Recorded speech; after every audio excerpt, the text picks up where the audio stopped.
Welcome to Meaningful Mornings.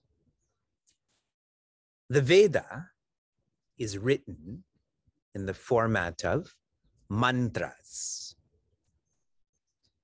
A mantra is that which we are to do manana on, which means to reflect upon. The Gita is written in shlokas. When one engages in manana, or reflecting upon a shloka, then what happens? What is dealt with is our shoka. Shoka means stress, anxiety, sadness. In Meaningful Mornings in 2021, we have been immersed in the shlokas of Bhagavad Gita to tend to our shokas. And we started off with 15 minutes, but I've been slowly trying to push that to 18 minutes. That way we're engaged in more manana. The more manana you engage in, the less shoka you will feel. How did Bhagavad Gita begin? This began in chapter 2, verse 7, when Prince Arjuna evolves from being a searcher to a seeker. He becomes a disciple and says, Yat Shreyaha Syat. Guide me to that which is the best. What is the best? Not to be the best in the world, but to be the best for the world. In chapter 2, how Sri Krishna presents this, he shares with Prince Arjuna, be independence.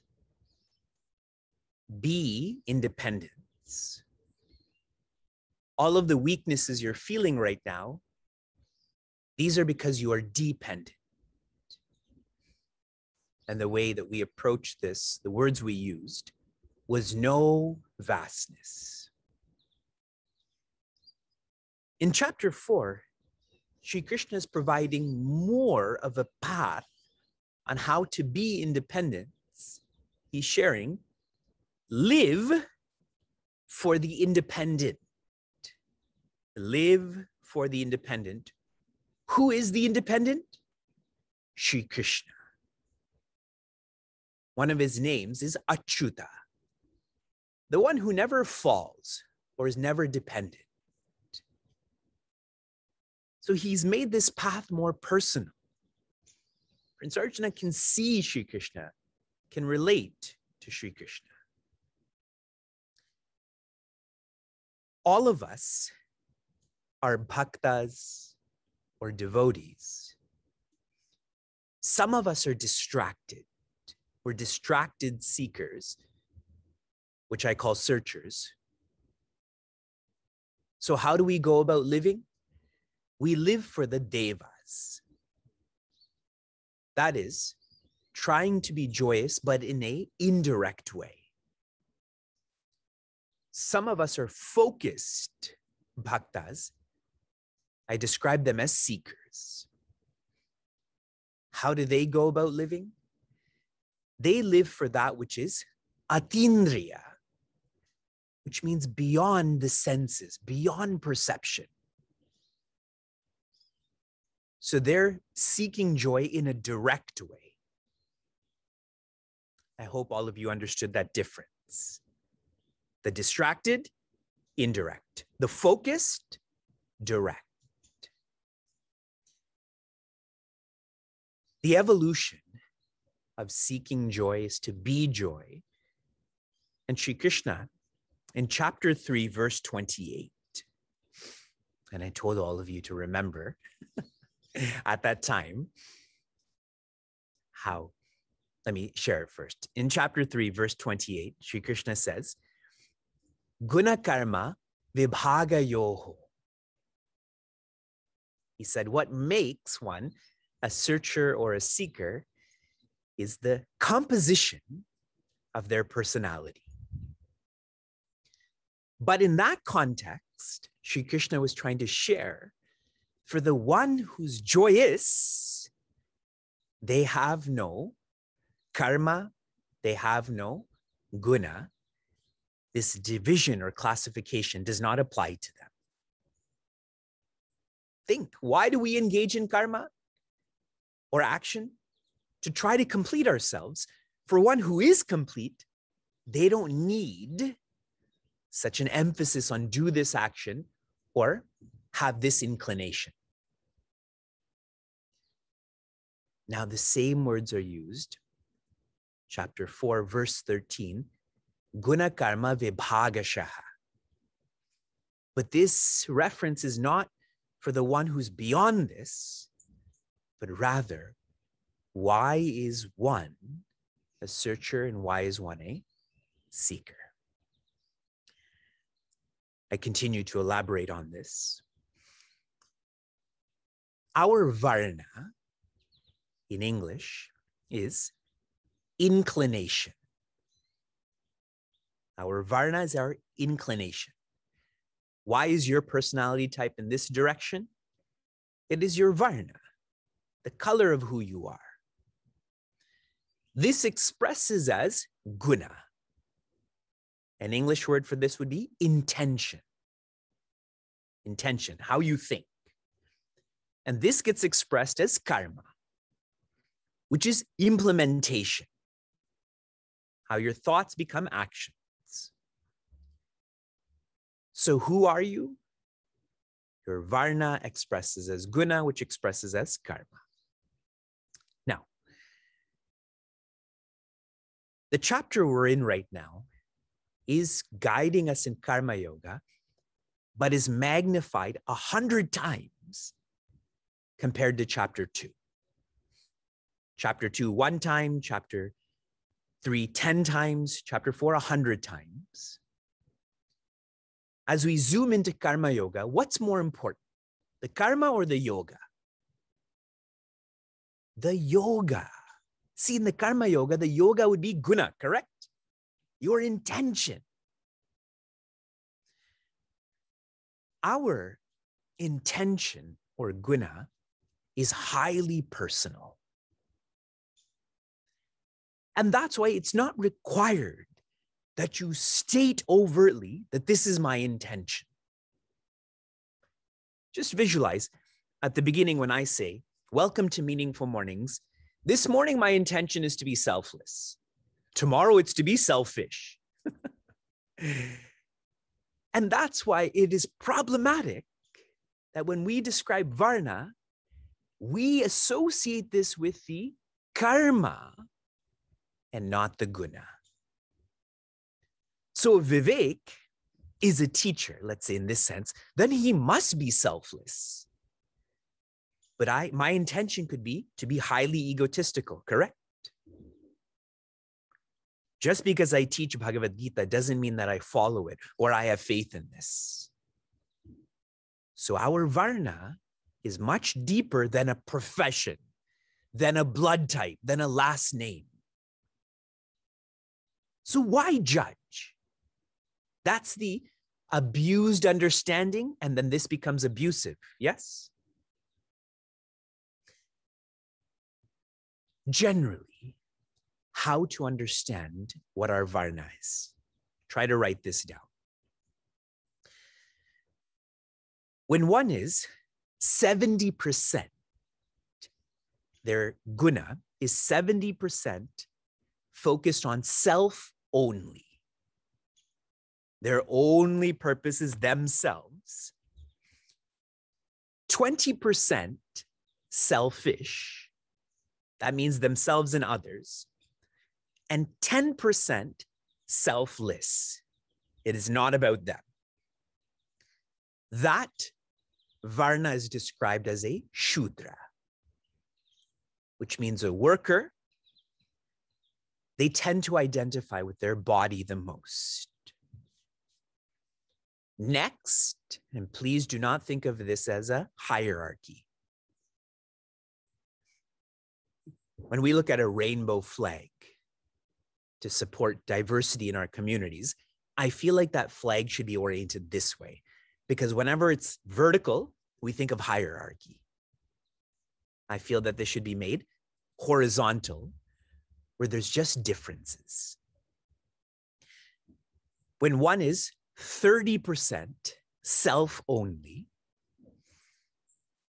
60% selfish, and 10% selfless, that classification is for them to be a Vaishya or a organizer. They tend to be identified with body, mind.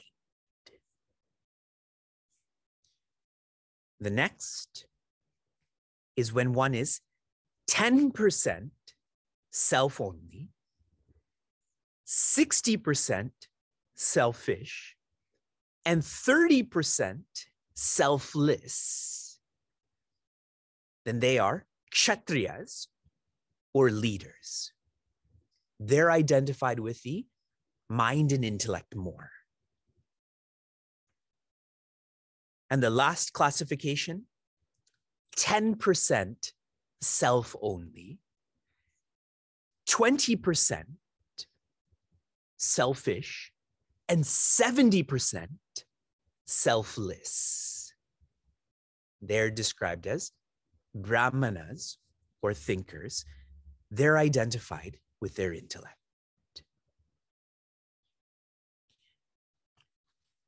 What is all of this classification for? I'm reading directly from Swami Chinmayananda's commentary, a few points. On the basis of these temperamental distinctions, the entire mankind has been, for the purpose of spiritual study, classified. So why this classification? For our evolution.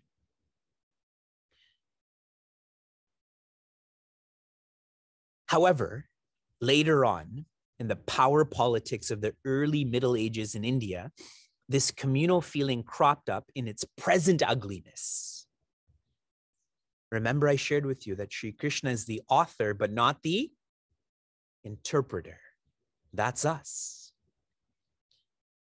And the source of the abuse, the decadent Hindu Brahmana found it very convenient to quote the first quarter of the stanza and repeat, I created the four Varnas, and give this tragic social vivisection a divine look having a godly sanction. They who did this were in fact the greatest blasphemers that Hinduism had ever had to reckon with. One of the first discourses that Pujya Swami Chinmayananda ever shared was entitled, Let Us Be Hindus. Because he found those who harmed Sanatana Dharma the most were those who lied to themselves that they know Sanatana Dharma and so they're following it. You have to know this and follow this. Sharing a couple of more insights. No one is born into a Varna. Examples of this is if you think of Rishi Prahlada.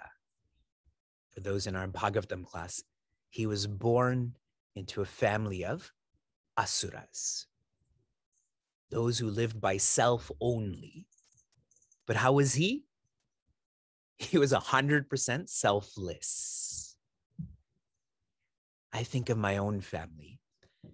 My sisters and I, my parents, all of us were born into a business family. Yet now, myself, my mother, my father, all of us, we've lived in an ashram, we're trained teachers, and we try to share. We have nothing to do with business anymore. But the typical person will think, you're like this.